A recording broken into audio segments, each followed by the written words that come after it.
C'est un rapport d'observation composé de 198 pages et réparti sur 5 principaux points. Il résulte des travaux de l'Observatoire burkinabé des médias OBM, des observateurs internes et des comités d'éthique et de déontologie. Ce document, qui est le tout premier rapport général d'observation interne de l'OBM, s'est attardé sur le constat et les défis des médias durant la période de décembre 2023 à septembre 2024. Au titre des constats généraux, le rapport d'observation de l'OBM souligne la faible implication des médias dans les activités des grandes institutions, entraînant la publication sur des événements ou activités dont ils n'ont pas été témoins, ainsi qu'une quasi-uniformité des titres et des contenus.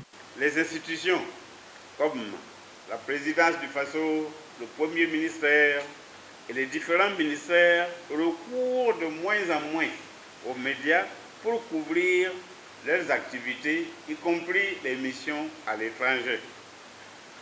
De nombreuses activités font l'objet de communiqués de presse sous forme de comptes rendus, désormais produits par les directions de la communication et des relations publiques qui les transmettent aux médias. La plupart les diffusent tels que reçus. Outre ces constats généraux, le rapporteur ajoute la problématique de la sécurité des reporters à certaines activités, l'impact négatif de la crise sécuritaire sur la profession du journalisme, la méconnaissance par certains de la charte des journalistes, la fermeture de médias et bien d'autres. L'OBM a aussi relevé que le contexte a impacté négativement le contenu des médias dans les zones à fort défi sécuritaire comme le Sahel. Le contexte de guerre a également affecté la profession.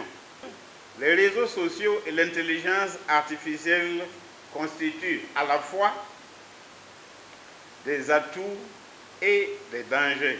Parmi les défis relevés par ce rapport général d'observation interne de l'OBM figure la difficulté pour certains médias de trouver des invités pour leur plateau.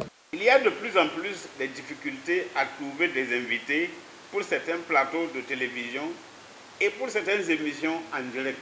Cette situation contribue à l'appauvrissement du contenu des médias, anesthésie les initiatives professionnelles et réduit l'accès aux sources de l'information aux professionnels.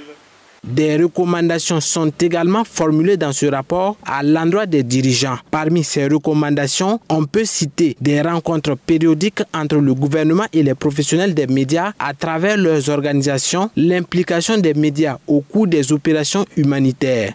Le gouvernement pourrait instaurer une rencontre périodique, mensuelle ou trimestrielle ou alternativement avec la profession. Les échanges porteraient sur la conduite de la politique de communication dans ce contexte de guerre, l'implication des professionnels de l'information et de la communication dans la médiatisation des activités sur le front militaire au cours des opérations humanitaires. Créé en 2012 par les devanciers de la presse burkinabé, l'Observatoire burkinabé des médias OBM joue le rôle de l'autorégulation par des pairs afin de corriger certaines erreurs et améliorer les contenus des médias. Ce rapport général d'observation interne de l'OBM présenté ce jour s'inscrit en marge de la Journée nationale de la liberté de presse prévue pour le 21 octobre prochain.